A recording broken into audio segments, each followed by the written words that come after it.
Hello दोस्तों, कैसे हो आप सब। आई होप कि अच्छे होंगे। दोस्तों, आज हम आपके लिए अनोखी मोहब्बत कहानी का 6वां भाग लेकर आ गए हैं। दोस्तों, अगर आपने अभी तक इस कहानी के पिछले भाग को नहीं देखा है तो दोस्तों इस वीडियो के डिस्क्रिप्शन बॉक्स में प्लेलिस्ट का लिंक मिल जाएगा, आप वहां से जाकर देख सकते हैं। तो दोस्तों, अभी तक हमने इस कहानी में देखा था कि आरोही ने जल्दी से अपना लहंगा संभाला और वॉशरूम की तरफ भाग निकली।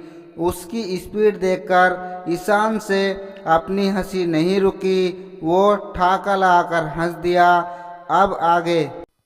वॉशरूम में आने के बाद आरोही अपने सीने पर हाथ रखकर लंबी लंबी सांसें ले रही थी। शैतान कहीं का, खुद की हरकतें करते बेशर्मों वाली है, और कह रहा था कि मेरी नीयत बिगड़ रही है। आरोही ने जल्दी से अपने कपड़े चेंज किए।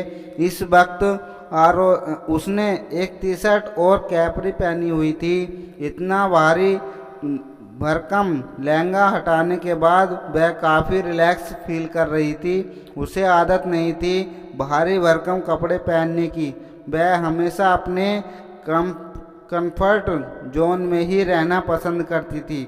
उसने वॉशरूम का डोर धीरे से खोलकर अपना सिर बाहर निकाला और बेड की तरफ देखा। उसने करीब आधा घंटा वॉशरूम में लगा दिया था, वह भी जानबूझकर। उसने सोचा था कि जब ईशान सो चुका होगा तब ही वह वॉशरूम से जाएगी। उसने बेड की तरफ देखा तो ईशान अब तक सो चुका था। उसने एक चैन की सांस ली और जल्दी से वॉशरूम से बाहर आ गई।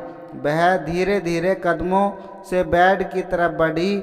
ईशान पेट के बल आराम से सो रहा था। सोते हुए वह किसी मासूम बच्चे की तरह लग रहा था। आरोही उसके चेहरे को देखकर सोच रही थी, ये सोते हुए कैसे मासूम बच्चे की तरह लग रहा है। इसे देखकर कोई कह सकता है कि यह एक नंबर का शैतान है, वह भी बड़ा वाला राक्षस, बेरहम इंसान, सबसे बड़ा वाला बेशर्म। आरोही ने थोड़ी देर में ही मन ईशान को कई लंबी चौड़ी गालियां से नवाज दिया था। उसने बेड पर पिलो उठाया और सोफे पर आकर लेट गई। वो लेटे हुए सीलिंग को देख रही थी और पिछले कुछ दिनों की सारी बातें उसकी जहन में चली गई थी कि कैसे कुछ दिनों में ही उसकी जिंदगी बदल गई। आखिर इस शैतान ने मुझसे ही शादी क्यों की, जबकि ये तो कई सालों से उस मालती के साथ रिलेशन में था और खुद ही तो इसने मालती के साथ एंगेजमेंट की डेट फिक्स की थी। फिर अचानक मुझसे शादी, इससे कल ही बात करती हूँ, लेकिन इससे थोड़ा संभलकर बात करनी होगी। कब इसका दिमाग फिर जाए कोई कह नहीं सकता, सोचकर आरोही ने करवट बदली और ईशान को देखकर यही सोच रही थी कि कल वो ईशान से कैसे बात करे। और ऐसे ही सोचते सोचते वो नींद के आगोश में चली गई। सुबह ईशान की नींद अलार्म बजने से खुली। उसने बेड पर बैठे हुए ही अपनी बॉडी को स्ट्रेच किया और तभी उसकी नज़र सामने सोफे पर सोती हुई आरोही पर गई, जो बेसुध होकर अजीब सी पोजीशन में सो रही थी। शायद वो नींद में भूल ही गई थी कि वह इस वक्त वो ईशान के साथ उसके रूम में ही है। ईशान ने उसे पहले अजीब नज़रों से देखा, जैसे किसी अजीब नमूने को देख रहा हो। फिर अपना सिर हिलाकर बाथरूम की तरफ बढ़ गया। कुछ देर बाद वो फ्रेश होकर बाहर आया तो जैसे ही वो जिम के लिए रूम से बाहर जाने लगा तभी उसके एक तेज आवाज़ सुनाई दी, धड़ाम। और उसी के साथ एक और आवाज़ आई, उई माँ मर गई, टूट गई कमर। मेरे साथ ही ऐसा क्यों होता है? आवाज़ आने के साथ ही ईशान ने पीछे पलट कर देखा तो आरोही फर्श पर बैठ कर अपनी कमर रगड़ रही थी। ईशान ने अपने फोरहेड पर हाथ रखकर मन ही मन कहा, ये लड़की इतनी अजीब क्यों है? वो अभी सोच ही रहा था कि उसने देखा आरोही अपनी जगह से खड़ी हुई और जाकर बेड पर पसर गई। नींद में होने की वजह से उसने ध्यान ही नहीं दिया कि ईशान उसे कब से देख रहा है। ये तो पक्की कुंभकर्ण की माँ है। ईशान ने आरोही को देखकर कहा, उसके पास आकर उसके ऊपर अच्छी तरह से ब्लैंकेट ओढ़ा दिया। इसके बाद तो वो जिम के लिए रूम से बाहर चला गया। ईशान और आरोही दोनों ही एक दूसरे से इस मामले में बिल्कुल अलग थे। ईशान को सुबह जल्दी जागने की आदत थी। वह आरोही सोना बहुत पसंद था और उसे अक्सर देर से जागने की आदत थी। करीब 2 घंटे बाद ईशान वापस आया तो देखा आरोही अभी भी सो रही है। वो शॉवर लेकर बाहर आया। उसने इस वक्त कमर पर सिर्फ एक टॉवेल लपेटा हुआ था। उसके बाद गीले होने के कारण उसके फोरहेड पर आ रहे थे जो उसके परफेक्ट फेस को काफ़ी चार्मिंग लुक दे रहे थे। वो चेंज करने क्लोसेट रूम की तरफ बढ़ ही रहा था कि तभी उसका डोर नॉक हुआ। ईशान ने एक नज़र घोड़े बेचकर सोती हुई आरोही की तरफ देखा और डोर की तरफ बढ़ गया। डोर ओपन कर उसने देखा कि सामने मेड अपना सिर झुकाए खड़ी है और वो सिर झुकाए ही बोली, सर, बड़ी मालकिन ने बहू रानी को नीचे बुलाया है। ईशान ने कहा, ठीक है, वो अभी कुछ देर में रेडी होकर आ रही है। कहकर उसने डोर बंद कर दिया। उसने जानबूझकर डोर को जोर से बंद किया था ताकि तेज आवाज़ से आरोही की नींद खुल जाए। ईशान बेड के पास आकर खड़ा हो गया और अपनी कमर पर हाथ रखकर उसे देखकर बोला, ये लड़की कितना सोती है? क्या ये सोने के लिए ही पैदा हुई थी क्या? वो आरोही के ऊपर झुका और उसके दोनों तरफ अपने हाथ टिकाकर कुछ देर उसे देखता रहा। फिर उसने जोर से अपने सिर को इधर उधर हिलाया जिससे पानी की बूंदें आरोही के चेहरे पर आकर गिरी, जिस वजह से आरोही ने झटके से अपनी आंखें खोलते हुए कहा, ओह, अब ये बारिश कहाँ से शुरू हो गई? तभी उसकी नज़र ईशान की नज़र से मिली जो उसके ऊपर झुका हुआ था। आरोही की आंखें बड़ी हो गई। उसने जल्दी से ईशान के सीने पर हाथ रख उसे खुद से दूर करने की कोशिश की, लेकिन वो ईशान को हिला भी नहीं पाई। और जब उसने अपनी नज़रों को नीचे की तरफ किया और देखा कि ईशान ने इस वक्त कपड़े नहीं पहने हैं, तो हड़बड़ाकर उसने पूरा दम लगाकर ईशान को जोर से धक्का दिया, जिससे ईशान बड़ी बेड पर लेट गया। व्हाट द हेल, धक्का क्यों दे रही हो? ईशान ने उसे घूरते हुए कहा। आरोही जल्दी से बेड के दूसरी तरफ उतर गई और अपनी आंखों पर हाथ रखकर बोली, शर्म नहीं आती एक लड़की के सामने ऐसे बिना कपड़ों के घूमते हुए? मेरा रूम मेरी मर्जी, मैं कपड़ों में घूमूं या बिना कपड़ों के? और तुम शर्मा तो ऐसे रही हो जैसे तुमने मुझे बिना कपड़ों के देखा ही नहीं। ईशान ने उसे चढ़ाते हुए कहा। आरोही ने ऐसे ही अपनी आंखें ढके हुए ही कहा, तुम एक नंबर के बेशर्म हो, कुछ ही बोलते हो। ईशान ने कहा, मैं बेशर्म हूँ ना, तो चलो मैं अब ये टॉवेल भी हटा देता हूँ, तुम्हें अब मैं अच्छी तरह से अपनी बेशर्मी दिखाता हूँ। कहकर ईशान आगे बढ़ा और उसने आरोही के दोनों हाथों को पकड़ लिया। आरोही अब कसकर अपनी आंखें बंद किए हुए चिल्लाई, मुझे कुछ नहीं देखना, अपने कपड़े पहनो। आरोही के दोनों हाथ ईशान ने पकड़े हुए थे और आरोही अपने पैरों को छटपटाते हुए ईशान से उसके हाथ छुड़ाने का कह रही थी।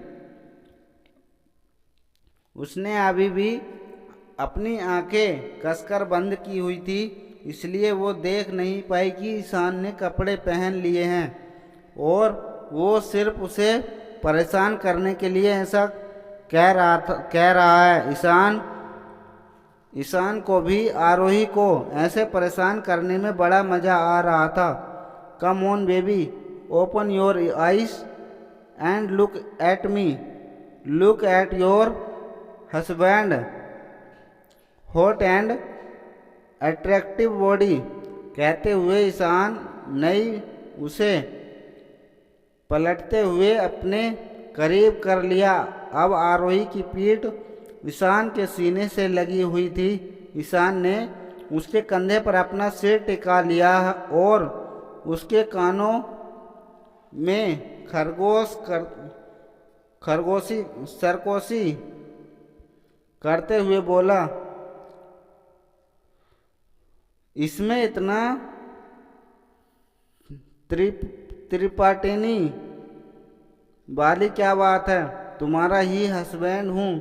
आरोही ने जल्दी ईशान को धक्का दिया और वॉशरूम की तरफ भाग गई। ईशान को अब उस पर बहुत हंसी आ रही थी। वो हंसते हुए सोफे पर बैठ गया और बोला, स्टूपिड गर्ल। तभी ईशान का फ़ोन रिंग करने लगा। उसने अपनी हंसी कंट्रोल की और फिर रिसीव कर बाहर चला गया। कुछ देर बाद आरोही रेडी होकर नीचे आई। इस वक्त पिंक कलर की लाइट वेट साड़ी पहनी हुई थी। गहने के नाम पर सिर्फ मंगलसूत्र और हल्का सा मेकअप भी किया हुआ था और मांग में सिंदूर भरा हुआ था। इस सादगी में भी आरोही बहुत खूबसूरत लग रही थी। दादी ने उसकी बालाएं लेते हुए कहा, मेरी बहू कितनी प्यारी है। दादी की बात सुनकर ईशान, जो डाइनिंग टेबल पर बैठकर अपने फ़ोन में ईमेल चेक कर रहा था, उसने अपनी नज़रें उठाकर आरोही की तरफ देखा तो कुछ पलों तक उसे देखता ही रह गया। उसने मन ही मन कहा, गोरगोइस। आरोही ने अचानक ही उसकी तरफ देखा तो उसने वापसी अपनी नज़रें फ़ोन पर जमा ली। दादी ने आरोही से कहा, आज तुम्हारी पहली रसोई है। वैसे तो सारा नाश्ता तैयार है, लेकिन खीर में तुम्हें कलछी चलानी होगी ताकि रस्म पूरी हो सके। आरोही ने दादी से कहा, दादी आप मुझे बता देती, मैं खाना बनाना जानती हूँ, खीर भी मैं बना लेती। ईशान ने फ़ोन में देखते हुए ही कहा, तुम्हें सोने से फुर्सत मिले तब ना बनाओगी। ईशान की बात सुनकर आरोही ने उसे घूर कर देखा। दादी ने ईशान को डांटते हुए कहा, मेरी बहू को परेशान मत करो, चलो आरोही तुम रस्म पूरी करो। आरोही ईशान को घूरती हुई किचन की तरफ चली गई। ईशान भले ही आरोही की तरफ देख नहीं रहा था, पर वो जानता था कि आरोही उसे ही देख रही है। कुछ देर बाद आरोही हाथों में खीर का बाउल पकड़े हुए किचन के बाहर आई। तब तक जीत भी वहां पहुंच गया था। उसने आरोही को देखकर कहा, गुड मॉर्निंग आरोही। कुछ फिर खीर की तरफ देखते हुए बोला, वाओ आज खीर बनी है, आज तो मज़ा ही आ जाएगा। आरोही ने स्माइल करते हुए खीर एक कटोरी में डालकर जीत की तरफ जैसे ही बढ़ाई, तभी ईशान ने उसके हाथ से कटोरी ले ली और कहा, मेरी बीवी के हाथ का खाना खाने का पहला हक मेरा है। ईशान की बात सुनकर जीत ने उसे हैरानी से देखते हुए कहा, तुम कब से मीठा खाने लगे ईशान? ईशान ने खीर खाते हुए कहा, आज से और अभी से। जीत ने मुंह बनाते हुए मन ही मन कहा, सीधा सीधा बोलना, जेलस हो रहा है, जलनखोर कहीं का। वही ईशान की नज़र तो इस वक्त खीर खाते हुए कहीं और थी। आरोही तभी सभी को नाश्ता सर्व कर रही थी। उसकी साड़ी में से झांकती उसकी गोरी नाजुक कमर ईशान का ध्यान उसकी तरफ खींच रही थी, जिसे देख ईशान को अपने अंदर एक हलचल सी महसूस हो रही थी। वो उसका मन ही रह रहा था कि वो अभी आरोही को अपनी बाहों में भरकर चूम ले। वो बहुत कोशिश कर रहा था अपना माइंड डाइवर्ट करने की, लेकिन उसकी कोशिश बेकार थी। उसकी नज़रें बार बार वहीं जा रही थी। ईशान को अपना गला सूखता हुआ महसूस हो रहा था। उसने एक गहरी सांस ली और पानी पीकर अपने गले को तर किया। वो अपनी जगह से खड़ा हुआ और जीत से कहा, मैं ऑफिस के लिए निकल रहा हूँ, तुम भी जल्दी पहुँचो। कहकर वो जैसे ही जाने लगा, आरोही ने उसे आवाज़ देकर रोकते हुए कहा, मिस्टर मेहरा, मुझे आपसे कुछ बात करनी है। आरोही की आवाज़ सुनकर ईशान ने पलटकर उसकी तरफ देखा तो आरोही ने हिचकिचाते हुए कहा, अगर आपके पास वक्त ना हो तो कोई बात नहीं, हम शाम को भी बात कर सकते हैं। ईशान ने कुछ सोचते हुए कहा, मैं रूम में तुम्हारा वेट कर रहा हूँ, जल्दी आ जाओ। आरोही कुछ कहती उससे पहले ही ईशान वहाँ से चला गया। जीत नाश्ता करते हुए मुस्कुरा रहा था। उसने आरोही को छेड़ते हुए कहा, जल्दी जाओ, कहीं तुम्हारी ज़रूरी बात रह ना जाए। आरोही ने जीत से मुंह बनाते हुए कहा, मुझे सच में इनसे बात करनी है जीत, तुम कुछ उल्टा सीधा मत सोचो। जीत ने अपने नैपकिन से अपना मुंह साफ किया और अपनी जगह से खड़ा होकर बोला, मैंने भी तो वही कहा ना जो तुमने अभी कहा। अब तुम ही इसका गलत मतलब निकालो तो इसमें मैं क्या कर सकता हूँ। आरोही भाभी, कहकर जीत हंसते हुए वहाँ से निकल गया। आरोही ने मन ही मन कहा, ये जीत भी ना कुछ भी बोलते हैं। कुछ देर बाद ईशान अपने रूम में सोफे पर एक पैर पे पैर रखकर किसी किंग की तरह बैठा हुआ था। ईशान के हर हाव भाव से उसका रोब साफ नजर आ रहा था। आरोही इसके सामने ही बैठी हुई अपना सिर झुकाए कुछ सोच रही थी।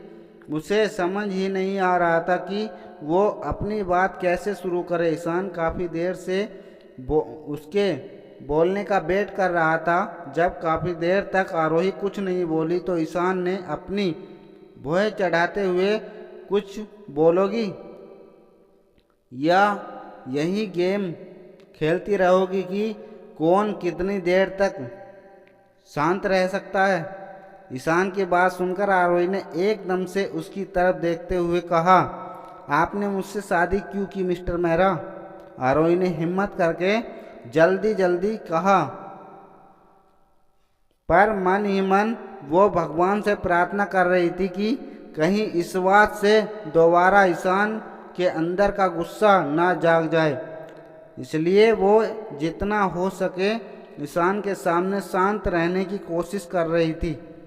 ईशान ने अपनी आंखें छोटी कर उसे घूरा और फिर कुछ सोचते हुए कहा, क्योंकि मुझे किसी से भी इन 2 दिनों में शादी करनी थी। इस वजह से ईशान ने आरोही से सच ही कहा था, पर पूरा सच ये नहीं था। 2 दिनों में पर क्यों? और मालती का क्या? आप तो वैसे भी उससे शादी करने ही वाले थे, तो इन 2 दिनों में उससे शादी कर लेते। आरोही को थोड़ा गुस्सा भी आ रहा था, पर वो खुद को शांत रखने की पूरी कोशिश कर रही थी। मुझे उससे शादी नहीं करनी थी, बल्कि उसकी वजह से ही मैंने तुमसे शादी की। और जहाँ तक सवाल ये है कि तुमसे ही क्यों, तो तुम्हें बता दूं कि तुम इस दुनिया की वो लड़की, पहली लड़की हो जिसके करीब मैं गया। और मुझे पता है कि तुम्हारी ज़िंदगी में आने वाला पहला इंसान मैं ही हूँ। उस रात तुम वर्जिन थी, फिर कोई दूसरी लड़की क्यों? तुम क्यों नहीं? ईशान की बात सुनकर आरोही की नज़रें शर्म से झुक गई, जिसे देख ईशान के होठों पर एक हल्की सी तिरछी स्माइल आ गई। पर मिताली उसे पता चलेगा तो क्या उसका दिल नहीं टूट जाएगा? आरोही को कहीं ना कहीं मिताली के लिए थोड़ा बुरा भी लग रहा था। वहीं ईशान उस अजीब नज़रों से देखते हुए कहा, तुम दुनिया की पहली बीवी होंगी जो अपनी सौतन की चिंता कर रही है। वैसे वो इस लायक नहीं है कि तुम उसकी चिंता करो। आरोही ने सवालिया नज़रों से ईशान की तरफ देखा तो ईशान ने कहा, ठीक है फिर सुनो। उस दिन मुझे ड्रग्स मिताली ने ही दी थी, जिसका खामियाजा तुम्हें भुगतना पड़ा। आरोही हैरान नज़रों से ईशान को देख रही थी, तो ईशान अपनी जगह से खड़ा हुआ और बालकनी के ग्लास डोर के सामने जाकर खड़ा हो गया और कुछ सोचते हुए कहा, वो धोखेबाज थी। फ्लैशबैक 3 दिन पहले रात का वक्त ईशान टेरेस पर खड़ा हुआ किसी गहरी सोच में था कि तभी उसका फ़ोन रिंग करने लगा। ईशान ने अपने फ़ोन की स्क्रीन को देखा तो उस पर जीत कॉलिंग शो हो रहा था। ईशान ने कॉल पिक की तो दूसरी तरफ की बात सुनकर ईशान ने अपनी कॉल वॉइस में कहा, आई एम कमिंग कहकर उसने फ़ोन डिस्कनेक्ट किया और वहां से चला गया। एक सुनसान हाईवे पर ईशान ने अपनी गाड़ी गाड़ी के सामने रोकी। वो गाड़ी जीत की थी। जीत अपनी गाड़ी से टेक लगाए खड़ा हुआ ईशान का ही वेट कर रहा था। ईशान अपनी गाड़ी से बाहर आया तो जीत उसकी तरफ बढ़ गया। जीत ईशान के पास आया और उसकी तरफ एक फाइल बढ़ाते हुए बोला, ये रहे सारे सबूत। ईशान ने जीत के हाथ से फाइल लेते हुए उसे एक नज़र से देखा तो फाइल खोलकर देखने लगा। हर पलटते पन्ने के साथ ईशान के फेस एक्सप्रेशन डाके होते जा रहे थे।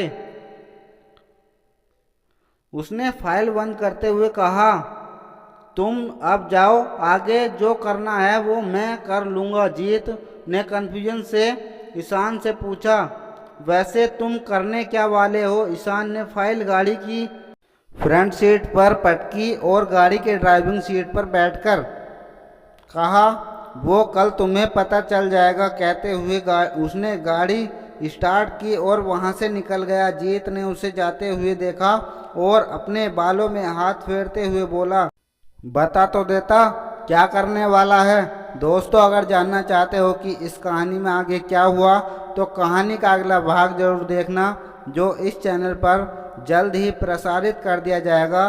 दोस्तों, अगर आपको हमारी कहानी पसंद आई हो तो वीडियो को लाइक करना और मेरे चैनल पर अगर नए हो तो चैनल को सब्सक्राइब कर लेना और बेल आइकन को भी प्रेस कर लेना, ताकि इस चैनल पर जब भी ऐसी वीडियो अपलोड हो तो उसका नोटिफिकेशन सबसे पहले आपके पास पहुंचे। धन्यवाद दोस्तों। इसी तरह आप हमारी वीडियो को सपोर्ट करते रहो, हमें सपोर्ट करते रहो और वीडियो को शेयर करना ना भूलें दोस्तों, ताकि आपके दोस्त भी इस कहानी का आनंद ले सके। तो दोस्तों, इसी के साथ जय हिंद, जय भारत।